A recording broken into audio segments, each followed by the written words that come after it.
Hey there, Skeleton Key here. Welcome or welcome back to my channel. Also if you are watching this on the replay, which I suspect most people will be doing, please feel welcome as well. And I hope you'll join the comments section. But if you are watching live, yes, please hop into the comments in the chat here. And so two things mainly that I am doing this evening. I am going to be discussing, because this is the second day of Christmas, and I'm trying to do either a post or some sort of video or live stream or something every day of the 12 days of Christmas. So, and getting transitioning into 2026 as smoothly as possible, and hopefully 2026 will be better than 2025, because 2025 has been, and it seems like we say this every year, at the end of the year, it's been difficult. Let's just say difficult, challenging. It's had a lot of problems, and I mean, every year has problems, but can we please make 2026 different and better and fix stuff? But so that was part of what I'm going to talk about is my Advent reading. And I did a video at the very beginning of Advent on the first Sunday of Advent. And so Advent is a time of preparation leading up to Christmas, preparation for the birth of the Christ child. And even though I don't consider myself religious, really, but I was raised in the Christian tradition, and that's actually one thing that I felt really helped me connect to the community that I was involved in. And it was Advent, and this sort of meditative practice of going through these themes and what they mean to me personally and to my community, and hopefully to the world. And so the four themes are, God, I should have written this down. I always forget it, but it's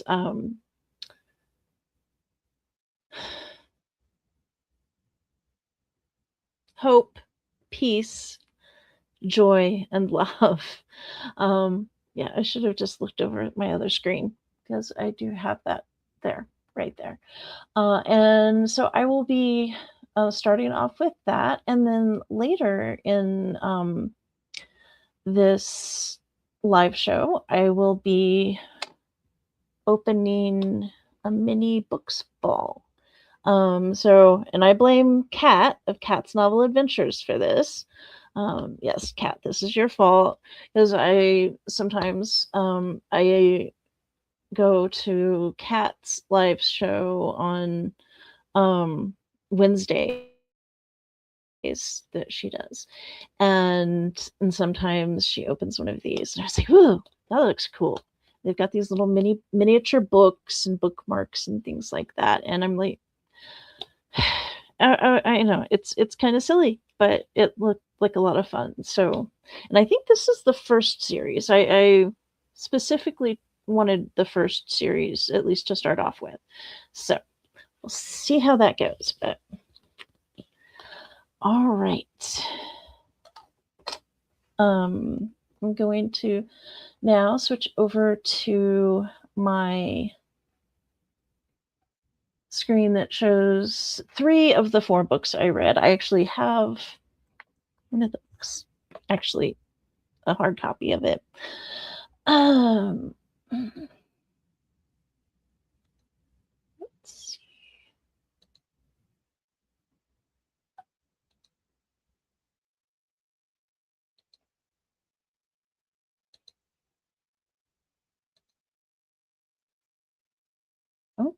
Okay. And oh, I should make banner go away. Don't really need that. All right, here we go. So the first one that I read for the first week of Advent, and I already talked about this one a little bit as I was preparing to read it, and that's Hope in the Dark, Untold Histories, Wild Possibilities by Rebecca Solnit. And this is, I believe, the second or third edition. I forget which edition this was, but Haymarket Books put this out originally in 2004.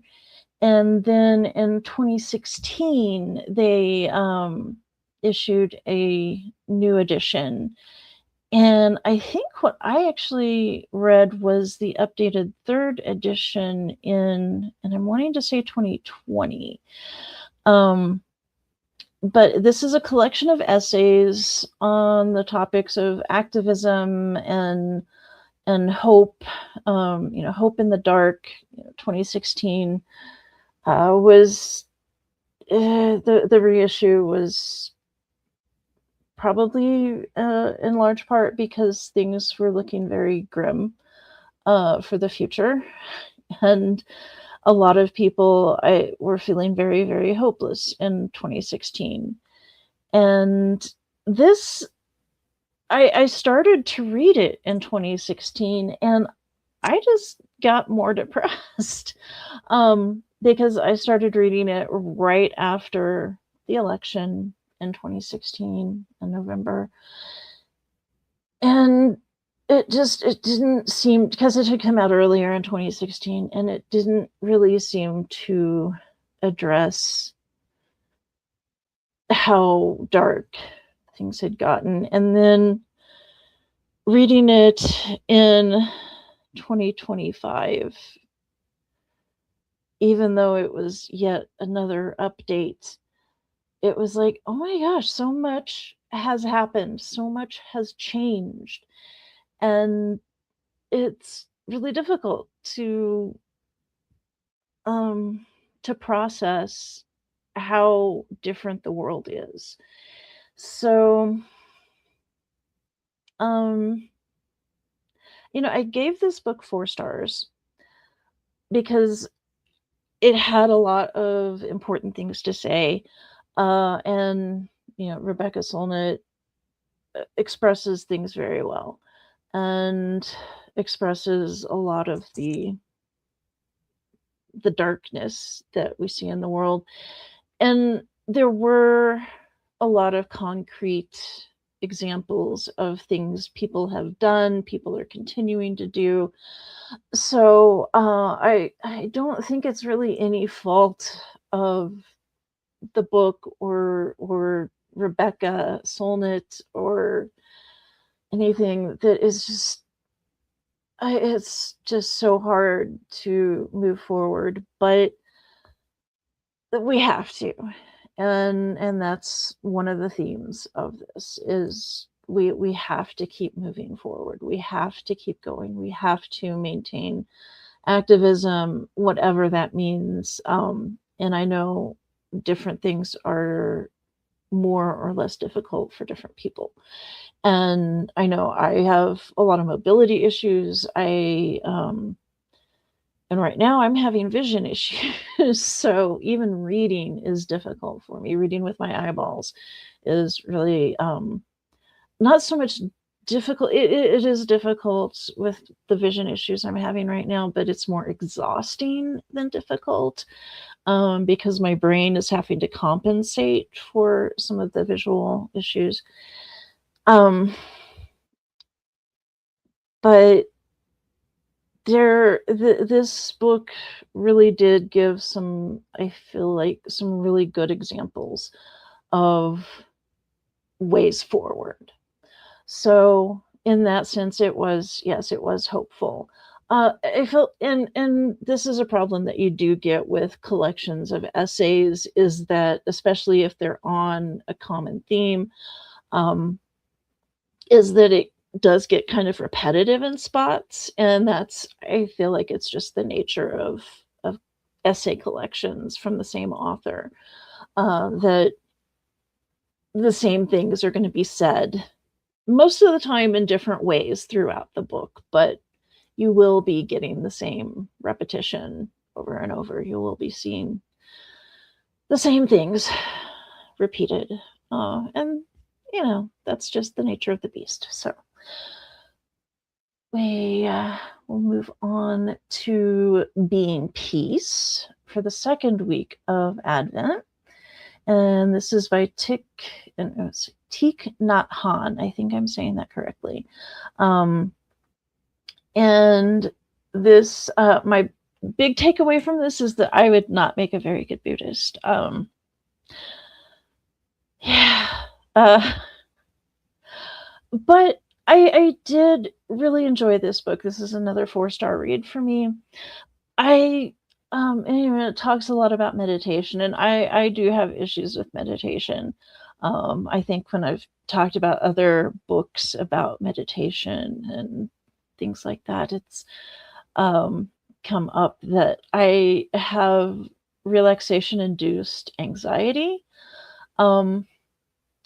But I have, and I haven't checked it out yet, but some of my friends have actually given me some other resources to look at that actually deal with that specifically, and how to meditate even if meditating freaks you out. Or at least, makes me anxious. So it's like it worries me. It's hard to explain, especially to people who are like, "Well, just meditate." And this book, so Thich Nhat Hanh is a poet and a Zen master, chairman, or was rather, chairman of the Vietnamese Buddhist Peace Delegation, and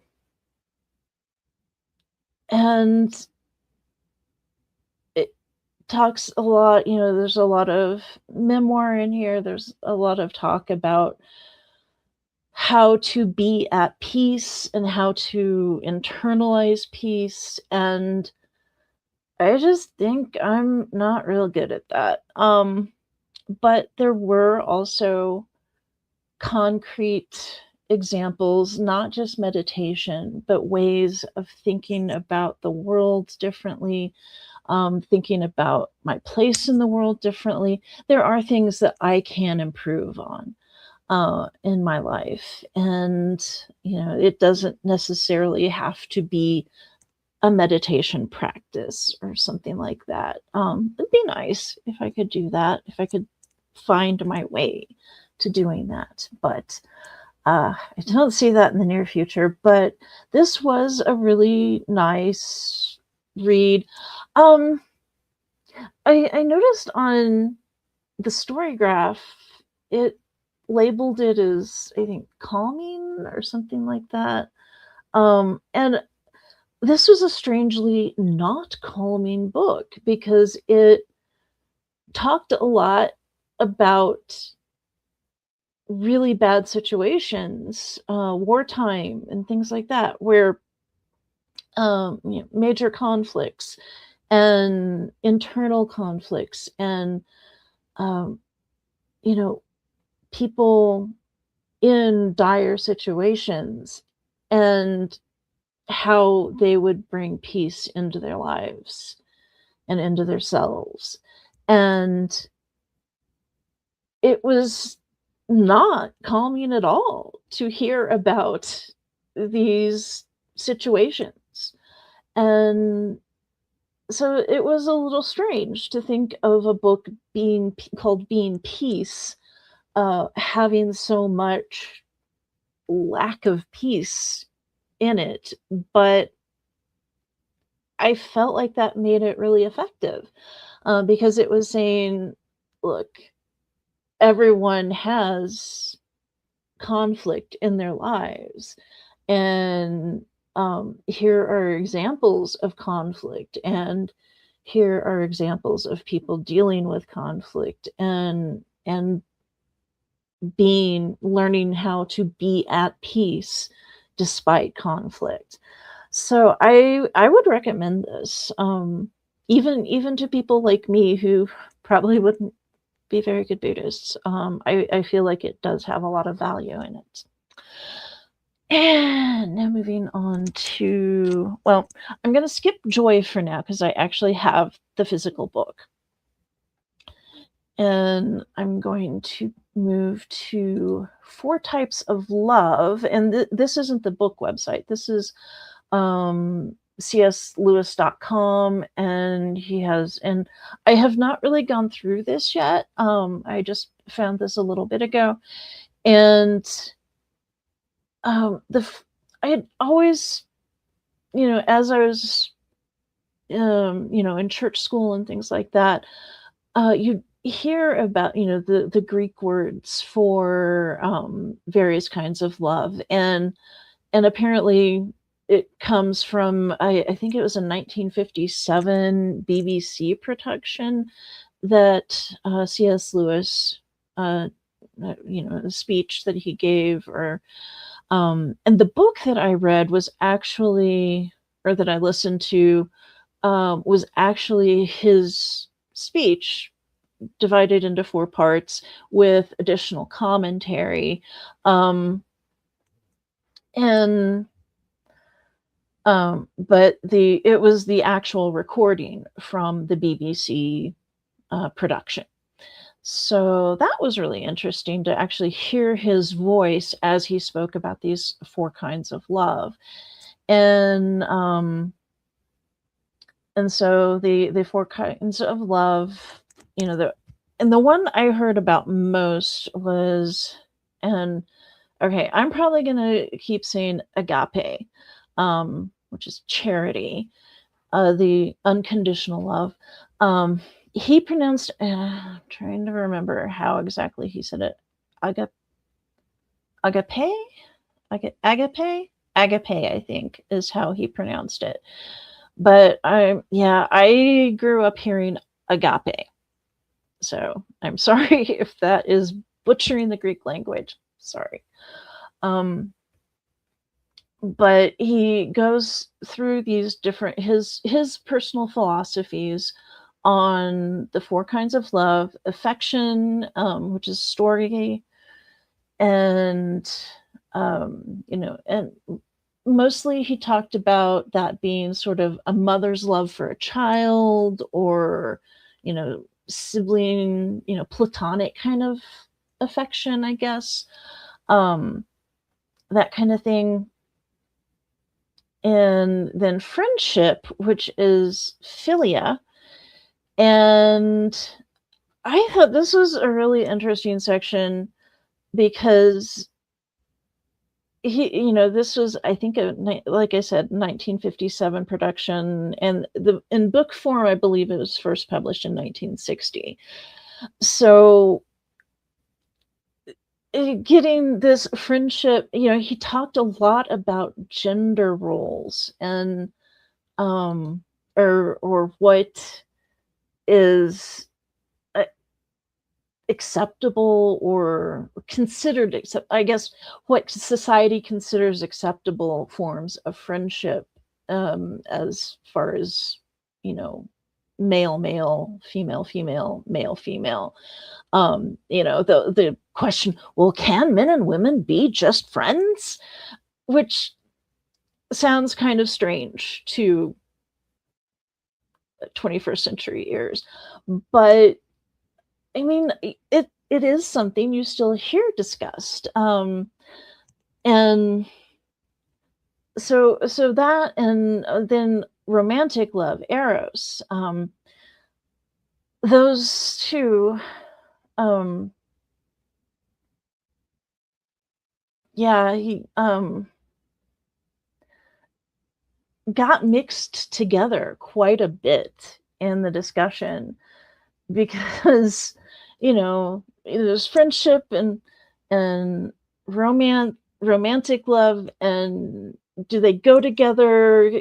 Can you be friends and lovers? And it's like, well, I thought that was the idea, that you would, the whole idea of marrying your best friend and that sort of thing.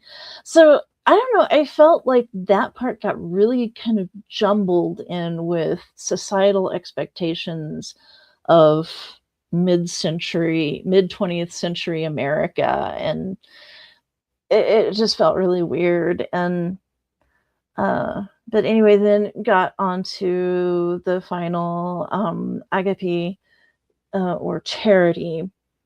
And so are these Greek words? Or okay, I had always been taught that agape was a Greek word. Is eros? Hmm. Okay, so I'm philia. I hope that there's somebody out there who knows more about ancient languages than I do, because now I'm questioning, are these Greek words or not? Does it say here? No, it doesn't. And come to think of it, I don't think he ever really mentioned the linguistic roots of what he was talking about. So he just, said charity is agape. Okay. And that is the unconditional love of, and he, of course, couched it mostly in the love between God and man, and, individual love for not just God, but also for people in general, altruistic um, urges, I guess. Just, and I always thought of it as community, and that's kind of how it was pitched to me.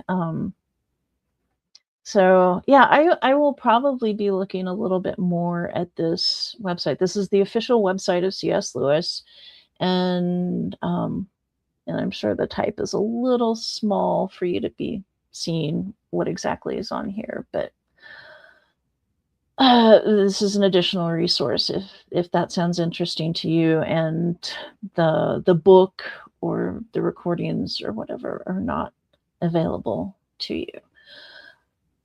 And then, okay, I'll stop sharing.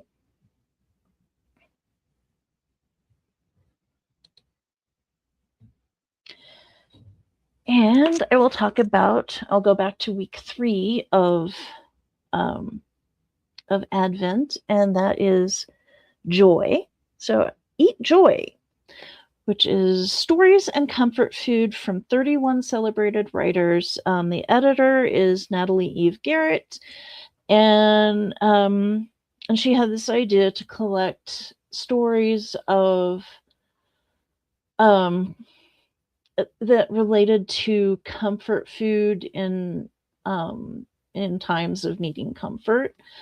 And I thought this was a really interesting collection. I really like this. I don't know, it just seems like a really nice form factor here. But each essay is a few pages long, and most of them have a recipe of some sort.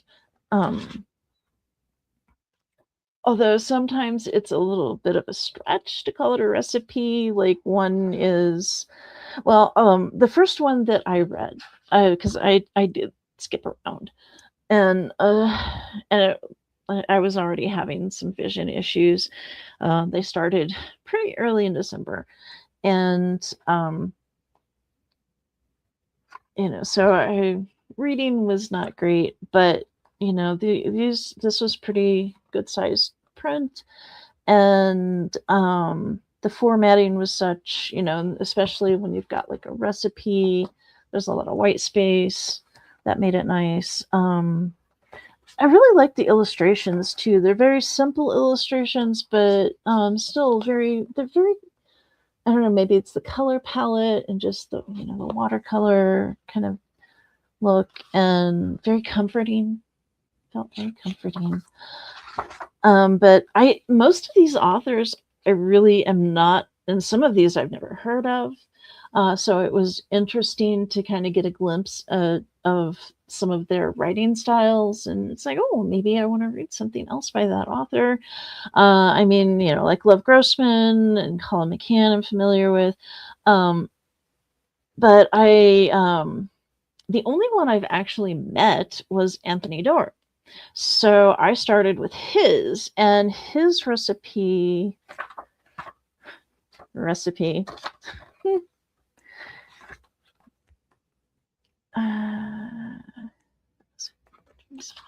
And his essay was about homesickness, and he was talking about a time where he was very far from home and kind of miserable. And he was in Alaska instead of Ohio. And the food situation was not great.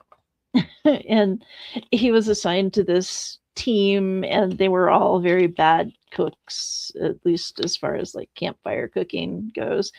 But anyway, his recipe is brownie mix. 1 box of Duncan Hines Chewy Fudge family style brownie mix and water. Sit on floor. Cut open bag of brownie mix. Add water. Stir. Eat with fingers. Repeat when necessary.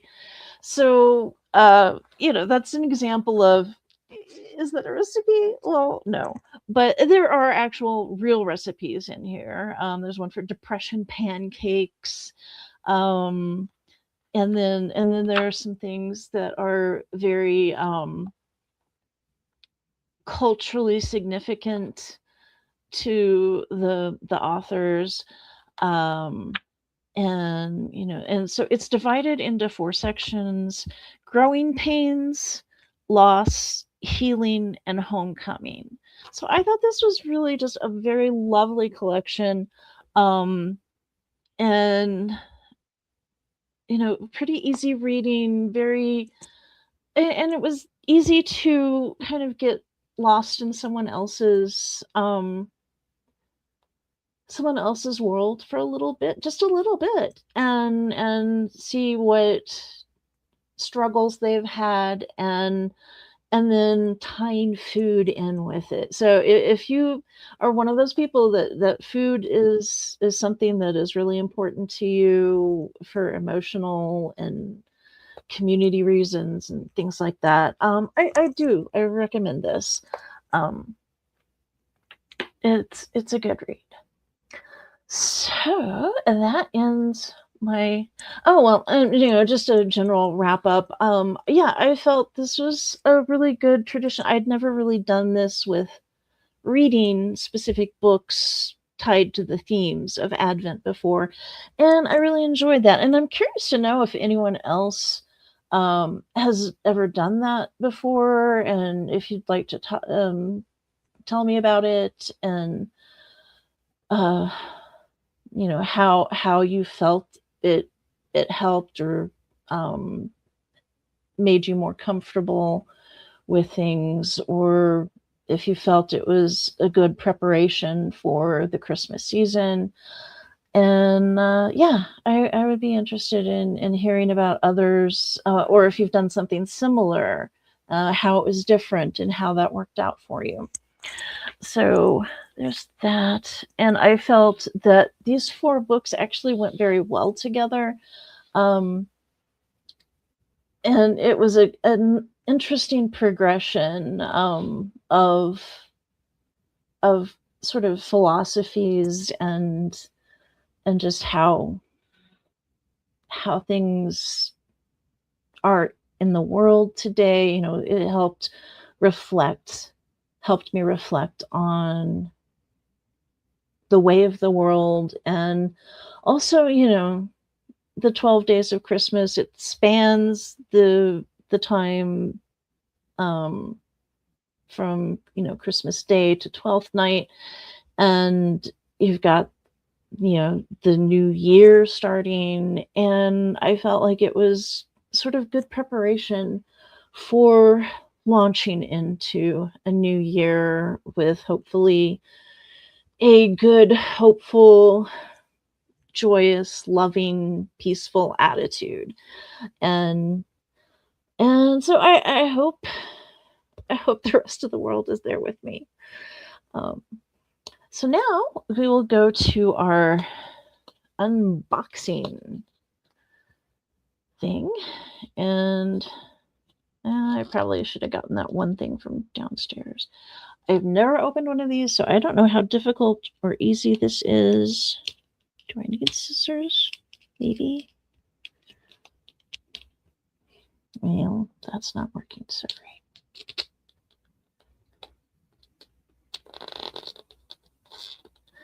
There's this little thing here that looks like I should just be able to pull on it and it comes apart, but that's not working. It's just chipping off in little tiny bits.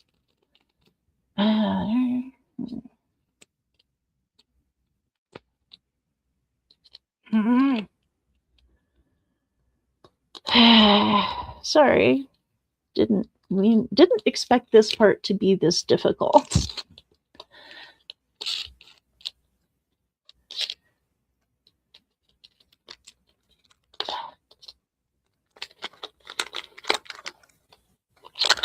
Yay! All right, yay. No, there's another bit. There's another layer. Really? Oh, man. Okay, this one's almost working as advertised. And this capsule is made with certified recycled plastic, just so you know.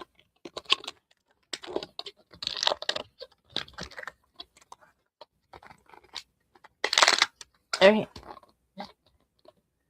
And I know I will need scissors. Scissors.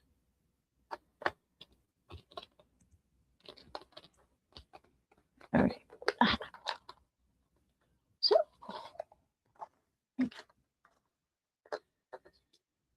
And this is the little guide that comes with it. Shows which books are common and which ones are rare. Let's see. Common, iconic, luxury, ultra rare, rare. Okay. And so here's one.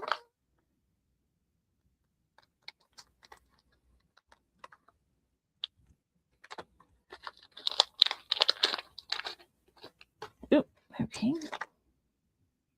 There's more stuff.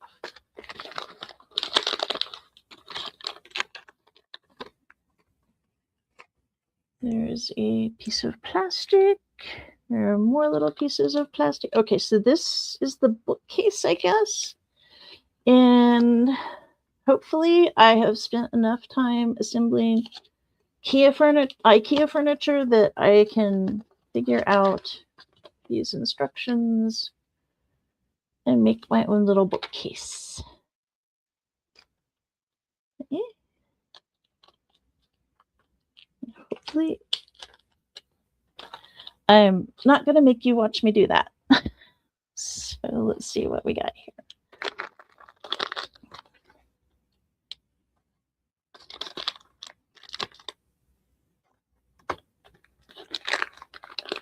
Okay.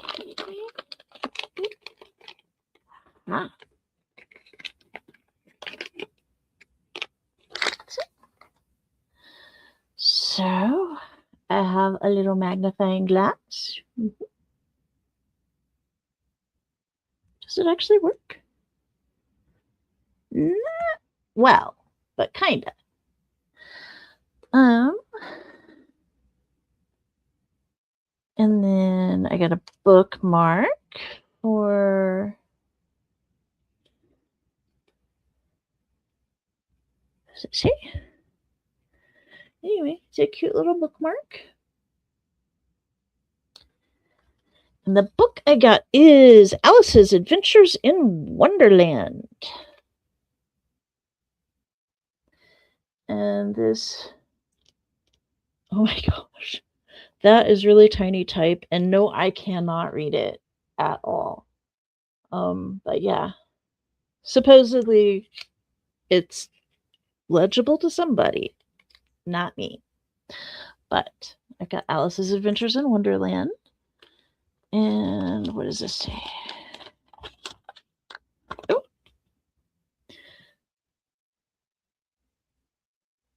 Do not use the magnifying glass under the direct sunlight or any hard light. To avoid eye strain, do not playing with it for a long time. Okay. So it will actually focus light and, like, you know, maybe catch things on fire, so don't do that. All right, I've got another little thing here.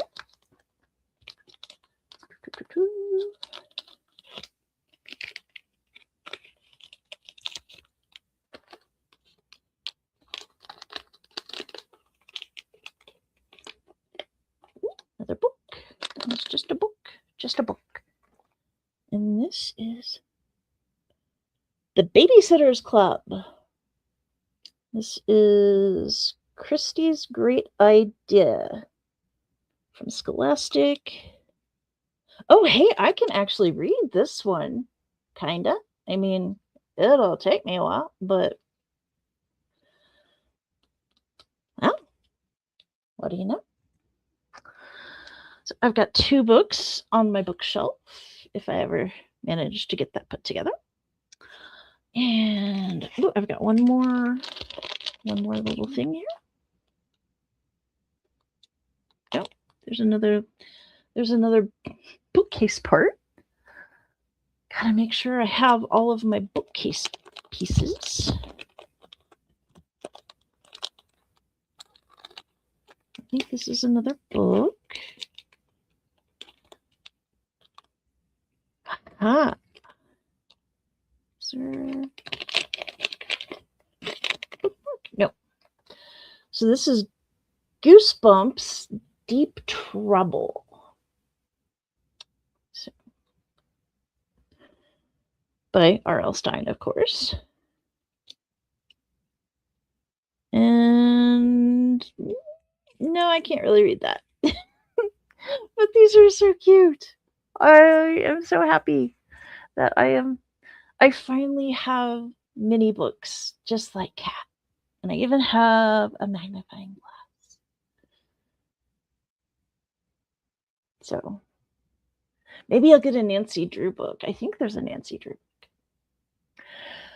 But anyway, that is all that I have planned for this evening. And I do apologize for the short notice. And of course, if you hopped in the chat, feel free to say something or wait and comment on the video later. I'd love to hear from you either way. And we can talk about Advent books, or we can talk about mini books. And just kind of give you a little bit of an idea as to what is coming up, what things I will be discussing throughout the 12 days of Christmas. I will be talking a little bit, maybe tomorrow, about the Genreland book club and some changes that are going on with that. And if you aren't part of the Genreland book club, it's, you're certainly welcome to join. It is completely public. Right now it is on Goodreads, and a lot of people are bailing from Goodreads because, and especially, and I've had a hard time updating it on the Goodreads website because there for a while, it was super glitchy. It wouldn't post anything. I'd have to back out, retype it. And well, I did learn pretty quickly to save, to cut or copy my text before trying to save it and then to the website or the comment thread or whatever, discussion thread. And yeah, it was just so tedious. It'd take me half an hour just to get one comment posted. And it was just ridiculous. Amazon, y'all are just, I use Goodreads. I do use Storygraph. I use the story graph is the proper terminology there. And I use Fable, and I use Book Crossing, and they all do different things that I like. And so I use them for different. I focus on different things with each one of those.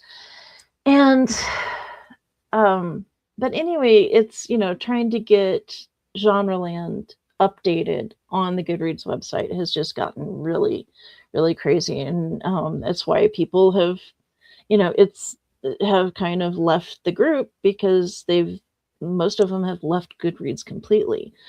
And so it will be focused on Storygraph and on YouTube here. So probably doing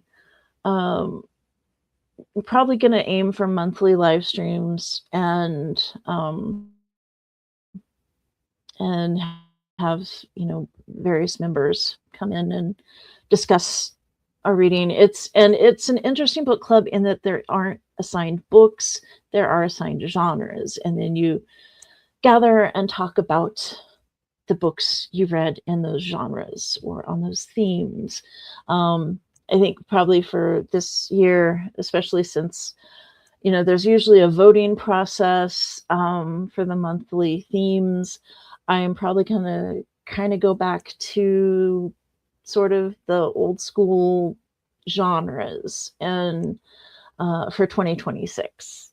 And I'll try to get announcements up for that at least, before 2026 gets here. So I'm aiming for tomorrow or Sunday for that. But anyway, that's pretty much it for now. And I hope you had fun with me